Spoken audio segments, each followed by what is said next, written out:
তো এই ঈদুল ফিতরকে লক্ষ্য করে কয়েকটি জরুরি কাজ আমাদের, তার মধ্যে 1 নম্বর জরুরি কাজ হচ্ছে ফিতরা বের করা। ফিতরা বের করার ক্ষেত্রে রাসূল সাল্লাল্লাহু আলাইহি ওয়াসাল্লাম ফরজ শব্দ ব্যবহার করেছেন, এমন ফরজ যা কোরআনে নাই। অনেকেই বলে যে হাদিস দিয়ে কি ফরজ সাবিত হয়? জি, হাদিস দিয়ে ফরজ সাবিত হয়। তার একটা বড় ফরজ হচ্ছে ফিতরা বের করা। রাসূল বলেছেন ফারাদা রাসূলুল্লাহ সাল্লাল্লাহু আলাইহি ওয়াসাল্লাম সাদাকাতাল ফিতর, আল্লাহর নবী ফরজ করেছেন তোমাদের জন্য ফিতরা বের করা, তোমাদের জন্য ফিতরা বের করা ফরজ করেছেন। এবং ফিতরা বের করার ক্ষেত্রে তিনি ধারাবাহিকভাবে তৎকালীন যুগে চলমান কিছু খাদ্যদ্রব্যের নাম উল্লেখ করেছেন। সাআম মিন তামারিন, সাআম মিন শাঈরিন, সাআম মিন জাবিবিন, তথা 1 সা খেজুর, 1 সা গম, 1 সা জব, 1 সা কিশমিশ, সেই যুগের মানুষ যা খেত। অন্য বর্ণনায় আছে সাআম মিন তুআমিন, তথা খাদ্যদ্রব্যের মধ্যে থেকে 1 সা। আর এটা ফরজ করা হয়েছে কাদের উপর?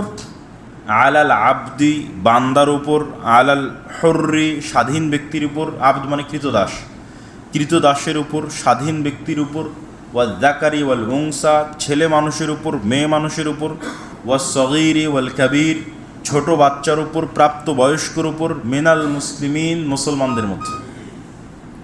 তথা মুসলমানের যে বাচ্চা ফিতরা যেদিন দিবেন বের করছেন, সেই দিন জন্মগ্রহণ করেছে তার উপরও ফিতরা ফরজ। ওই দিন জন্মগ্রহণ করেছে এরকম বাচ্চার উপর ফিতরা ফরজ। আপনার বাড়িতে কাজ করে কাজের মহিলা, কিন্তু তার ফিতরা আদায় করার সামর্থ্য নাই, তারও ফিতরা আপনার উপর ফরজ। এই জন্য বলা আছে আবদিন, কৃতদাস, গোলামের উপর ফিতরা ফরজ। তাহলে তারা সবাই ফিতরা বের করবে সাআন, 1 সা সমপরিমাণ। 1 সা সমপরিমাণ বের করতে গিয়ে সমস্যাটা কেন হয়েছে? 1 সা সমপরিমাণ বের করতে সমস্যা এই জন্য হয়েছে যে আপনারাও জানেন যে আমাদেরও বাপদাদারা আগের যুগে পাত্রের উপর ভিত্তি করে জিনিস ওজন হতো। যে একটা বড় গামলার মতো বা বড় এর মতো জিনিস দিয়ে তৈরি করা, ঠিক আছে, ওটা বিভিন্ন নামকরণ করা হয়, সেটার একটা মাপ থাকে যে আমি তোমাকে এটা এত দিলাম, তুমি আমাকে এটা এত দাও।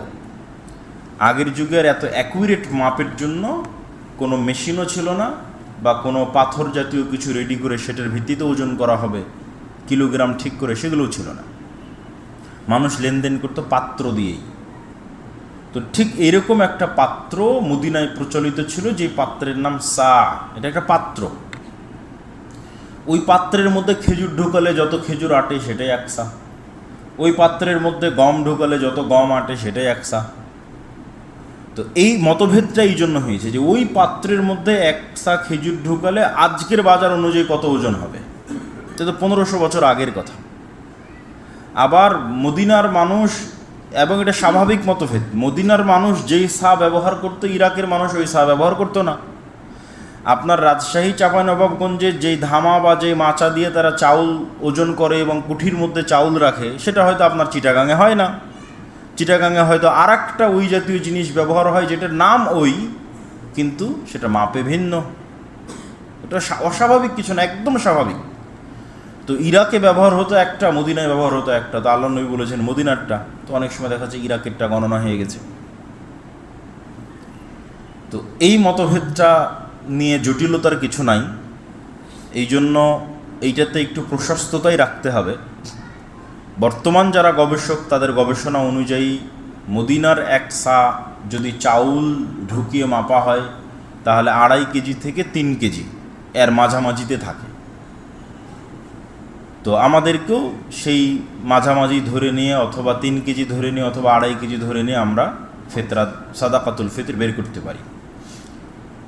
তো সাদাকাতুল ফিতরের ক্ষেত্রে টাকার বিষয়টি কখনোই রাসূলুল্লাহ সাল্লাল্লাহু আলাইহি ওয়াসাল্লামের যুগে বা সাহাবীদের যুগে প্রযোজ্য হয়নি।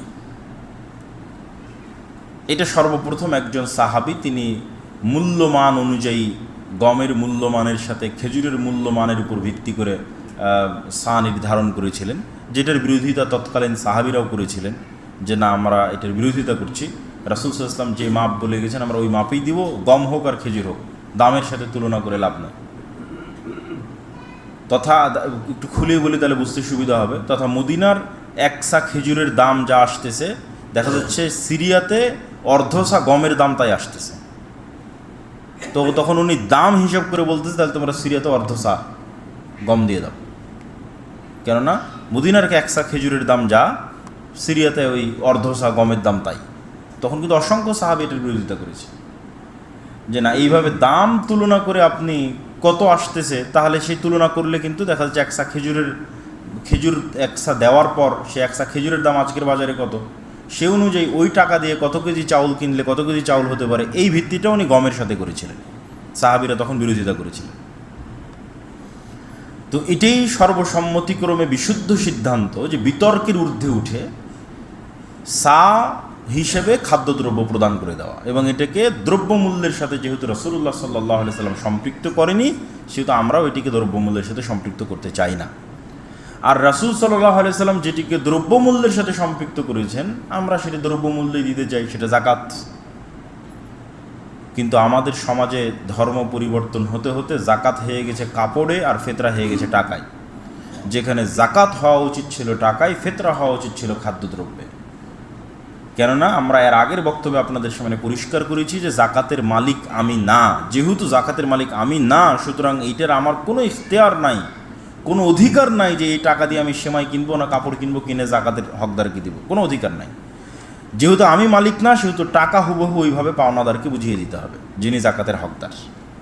সেই যদি এইটা দিয়ে যা ইচ্ছা তার কিনার সে সেটাই কিনবে, তাহলে জাকাত আদায় হলো। আর যখন আমি ওটাতে কিনে দিচ্ছি, তার মানে আমি এখনও মালিক আছি, তাহলে তো জাকাত বের হলো না। সম্মানিত উপস্থিতি, তো সাদাকাতুল ফিতরের সাথে আরও কয়েকটি জরুরি বিষয়। সাদাকাতুল ফিতর কেন আদায় করতে হয়, রাসূল সাল্লাল্লাহু আলাইহি ওয়াসাল্লাম নিজে বলছেন, তুহরাতাল লিসাইমি মিনাল লাগবি ওয়ার রাফাস ওয়া তু'মাতাল লিল মাসাকিন। সিয়াম পালন করতে গিয়ে সায়েমের যা ভুল ত্রুটি হয়েছে, কোন সিয়াম পালনকারী গ্যারেন্টি দিতে পারবে যে আমি নিখুঁত সিয়াম রেখেছি? কত সিয়াম পালনকারী এমন নেবেন সিয়াম পালন করে সালাতি আদায় করেনি, তার তো সিয়ামই হয়নি। আর যারা মোটামুটি সিয়ামও রেখেছে, সালাতও আদায় করেছে, ধরা যায় তাদের সিয়াম আল্লাহর দরবারে কবুল হয়েছে, কিন্তু তারপরেও দেখা যাচ্ছে সিয়াম রেখে ছোটোখাটো বিভিন্ন সাগীরা গুনাহের সাথে সম্পৃক্ত হয়ে গেছে। তো সিয়াম মানে তো গুনাহ থেকে বিরত থাকা, যা আমরা আগের বক্তব্যগুলোতে যারা নিয়মিত আসেন তারা শুনেছেন। তো যখন আমি সিয়াম থাকার পরেও ছোটোখাটো কিছু সাগীরা গুনাহে চলে গেলাম, তাহলে সেটার কাফফারা কি? আমার সিয়ামটাকে পবিত্র করবে কে? তখন রাসূলুল্লাহ বলছেন, তুহরাতান লিসাইম মিনাল লাগব ওয়ার রাফাস। সাইমের যা ছোটোখাটো ভুল ত্রুটি হয়েছে সিয়াম রাখতে, সেটার জরিমানা স্বরূপ সে ফিতরা আদায় করবে। এই জন্য আমরা আপনাদেরকে বলেছি বহুবার, এবং আজকেও বলছি যে আল্লাহর বিধানের মধ্যে টাকা দিয়ে বাঁচার উপায় আছে। এই জন্য দান অনেক বড় শক্তিশালী ইবাদত। আল্লাহ নিজে মানুষকে প্রত্যেকটা ভুল থেকে বাঁচার রাস্তা দুনিয়াতেই দিয়েছেন, টাকা দিয়ে জরিমানা দাও। সিয়াম অবস্থায় স্ত্রীর কাছে গেছে, আল্লাহ টাকা দিয়ে জরিমানার ব্যবস্থা করেছে। হয় একটানা 60 দিন সিয়াম রাখো, না হয় 60 জন মিসকিন খাও, না হয় গোলাম আজাদ করো। গোলাম আজাদ করতেও টাকা লাগবে, 60 জন মিসকিন খাওয়াতেও টাকা লাগবে। এরকম অসংখ্য বিধানে আল্লাহ ভুলের জরিমানা দিয়েছেন টাকা দিয়ে। তো ঠিক আপনি ভুলের জরিমানা কিয়ামতের মাথাও টাকা দিয়ে আদায় করতে পারবেন। তো সেই টাকা তো আপনাকে জমা রাখতে হবে, ওখানে তো আর নতুন করে বানানো যাবে না যে কিয়ামতের মাঠে আপনি আপনার ভুলের জরিমানা দিয়ে বাঁচতে চাচ্ছেন। আগেই না জানি কত কোথায় ভুল করে ফেলেছে, তাহলে আগেই সেখানে ব্যাংক ব্যালেন্স পাঠিয়ে রাখতে হবে। এটাই হলো দানের পাওয়ার, যে যখন আপনার দানের পরিমাণ বেশি থাকবে, কিয়ামতের মাঠে কেউ এসে বলবে আমার গীবত করেছিল, কেউ আমাকে গালি দিয়েছিল, কেউ 10 টাকা নিয়ে দেয়নি, কেউ অমুক দোকানে বাকি ছিল পরিশোধ করেনি, কেউ বলে স্ত্রীর হক ভালো মতন দেয়নি, অমুকের ভালো মতন, সব দান থেকে পরিশোধ হতে থাকবে। ওটাই কিয়ামতের মাঠে কারেন্সি, জরিমানা দেওয়ার পরিশোধ হবে, আপনি জান্নাতে চলে যাবেন। তো এই যে জান্নাতে যাওয়ার আপনার যে কোনো ভুল ত্রুটি থেকে বাঁচার যে উপায়, সেটা হচ্ছে দান। এটা আল্লাহর নবী নিজে বলতেছে যে আমাদের সিয়ামের যে ভুল ত্রুটি হয়েছে সেটা আমাদের খাদ্যদ্রব্য দিয়ে পরিশোধ করে দিতে হবে। ওয়া তু'মাতান লিল মাসাকিন, আর এটা মিসকিনদের খাদ্যদ্রব্য, ফকিরদের খাদ্যদ্রব্য। এই জন্য জাকাতের খাত 8টা হলেও ফিতরার খাত একটাই। ফিতরার খাত একটাই, কি? গরিব মিসকিন ফকির, আর এর আর দ্বিতীয় কোনো খাত নাই। তারপরে তিনি কি বলছেন? তারপরে বলছেন মান আদ্দাহা ক্বাবলা সালাহ, ঈদের সালাতে যাওয়ার আগে যে সাদাকাতুল ফিতর বের করলো, ফাহিয়া জাকাতুন মাকবুলা, তার এই সাদাকাতুল ফিতর কবুল হবে। ওয়ামান আদ্দাহা বাদা সালাহ, আর যে ব্যক্তি ঈদের সালাতে যাওয়ার পরে সাদাকাতুল ফিতর বের করলো, ফাহিয়া সাদাকাতুম মিন সাদাকাত, তাহলে এটা আর সাদাকাতুল ফিতর হলো না, এমনি স্বাভাবিক একটা দান হিসেবে গণ্য হবে। তাহলে এখানে আরেকটা জরুরি কর্তব্য ঢুকে গেল যে ঈদের সালাতে যাওয়ার পূর্বেই সাদাকাতুল ফিতর বের করতে হবে। তো বের করার বিষয়ে সবাই একমত, পৌঁছে দেওয়ার বিষয়ে প্রশস্ততা রাখা আছে, যে আমি আমার খাদ্যদ্রব্যের মধ্যে থেকে আলাদা করলাম বা জমা দিলাম, বা এক কথায় জিনিসটা বের করা বুঝাতে যেটা বুঝায়, যদি সমাজ হয়তো সমাজে গিয়ে জমা দিলাম, যদি আমার বাড়ি হয়তো বাড়িতে আলাদা করলাম, কিন্তু পৌঁছে দিচ্ছি, পৌঁছে দেওয়ার ক্ষেত্রে সাহাবীরা প্রশস্ততা রেখেছেন। যেমন আবদুল্লাহ বিন ওমর রাদিয়াল্লাহু তাআলা আনহু বলেন যে কানা ইবনু ওমর রাদিয়াল্লাহু তাআলা আনহু, তিনি তার সাদাকাতুল ফিতর বের করতেন ক্বাবলাল ফিতরি বিয়াউমিন আও ইয়াউমাইন, ঈদের সালাতে যাওয়ার একদিন অথবা 2 দিন আগে থেকে তিনি ফিতরা বের করা শুরু করতেন এবং ফিতরা পৌঁছে দেওয়া শুরু করতেন। তথা দেখা যাচ্ছে যে 27 রমজান, 28 রমজান, 29 রমজান, এরকম রমজানের দিনগুলো থেকেই তিনি ফিতরা বের করা শুরু করে দিতেন বা ফিতরা পৌঁছে দেওয়া শুরু করে দিতেন। তো এই ফিতরা বের করা এবং ফিতরা পৌঁছে দেওয়ার ক্ষেত্রেও আমাদেরকে সতর্কতা অবলম্বন করতে হবে, যেন আমরা ফিতরা খাদ্যদ্রব্য দিয়েই ঈদের সালাতে যাওয়ার পূর্বেই যেন আমরা বের করার বিষয়টা নিশ্চিত করতে পারি, এবং 1 সা সমপরিমাণ খাদ্যদ্রব্য দিয়ে যেন বের করা নিশ্চিত করতে পারি। পরিবারের প্রত্যেক সদস্যের বিপরীতে, কাজের মহিলার বিপরীত থেকে শুরু করে ছোট বাচ্চার বিপরীতে। আল্লাহ সুবহানাহু ওয়া তাআলা আমাদের সেই তৌফিক দান করুক, আল্লাহুম্মা আমিন।